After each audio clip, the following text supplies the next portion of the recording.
अच्छी शक्ल कौन सी होगी? अमल की। ये अच्छी शक्ल वो होगी अमल की जो रसूल सल्लल्लाहु अलैहि वसल्लम के तरीके से मुताबिकत रखे। आपके तरीके से, आपकी सुन्नत से जो भी चीज मुताबिकत रखेगी वो अच्छी से अच्छी कही जाएगी, जो इसके खिलाफ होगी वो अच्छी नहीं कही। तो हमको इत्तिबाए अहसन का हुक्म है कि अपने अमल की शक्ल को अच्छी से अच्छी बनाओ अमल के लिए। दूसरा, शक्ल को भी अच्छी बनानी है। ये तो इसका ऊपर का हुलिया हुआ है, अंदर का हुलिया क्या है? अमल की शक्ल अच्छी बनने के लिए, ये अमल की अच्छी शक्ल बनने के लिए कुछ चीजें होती हैं। एक कि वो उस अमल की पाबंदी हो। अमल अच्छा होता है उसकी पाबंदी की वजह से, उसको इस्तिकामत कहते हैं। उसे क्या कहते हैं? इस्तिकामत कहते हैं कि अपने अमलों में इस्तिकामत पैदा करो।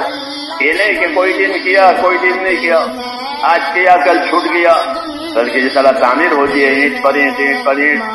हाँ, जहाँ तक मतलब है वहां तक।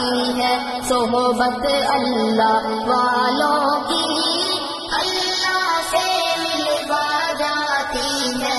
सोहबत अल्लाह वालों की, सोहबत अल्लाह वालों की।